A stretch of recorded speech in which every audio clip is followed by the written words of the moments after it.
man po.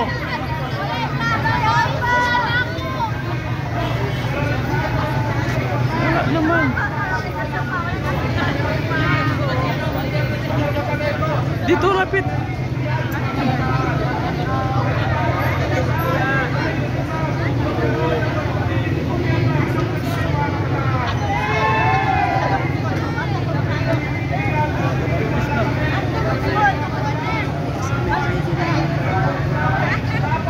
Wala dia si former president. O ba sinana wala pa ni naog.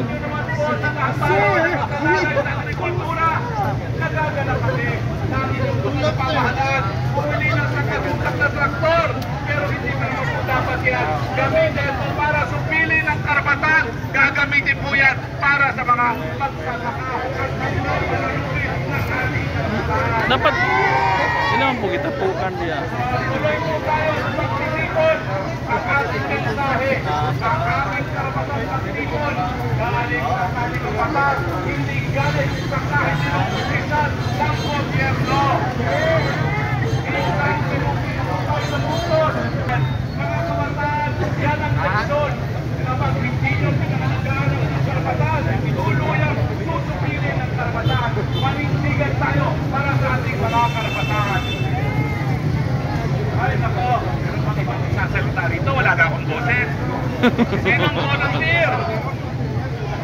Bakit? Dapat na. Hindi ka lang tayo para magsalita. Anyway, parang tingnan po ang aking mga kasama. Kilala mo ba si Atty. Lenzo Pangilinan? Yan ang best friend ni Lisa Araneta Marcos. Kilala niyo ba si Atty. Vic Rodriguez? Parating na rin siya. Kilala niyo ba ang kapapitayan niyo, Rodrigo Roa Duterte? Parating na po ang ating dating presidente, Rodrigo Roa Duterte. At mga bumbero, maraming salamat. Alam namin, bibigyan nyo ng proteksyon Rodrigo Roa Duterte na nagdoble ng inyong mga sahod bilang mga kapulisan. Para sa inyong presidente na nagdoble ng inyong sahod, Presidente Rodrigo Roa Duterte.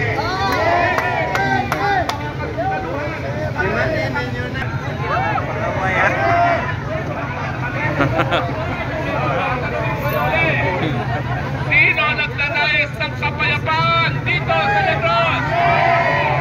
Papayagan mo ba kapaloy mga bomba ng mga kalaban ng mga Amerikano? So anong ating sigaw? Nais ba ng kapayapaan? Nais ba ng sigawan?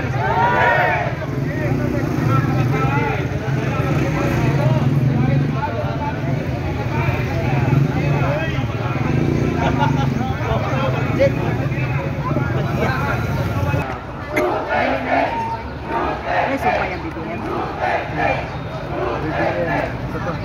BBM versus Sara. Mga BBM baggage, ano ba?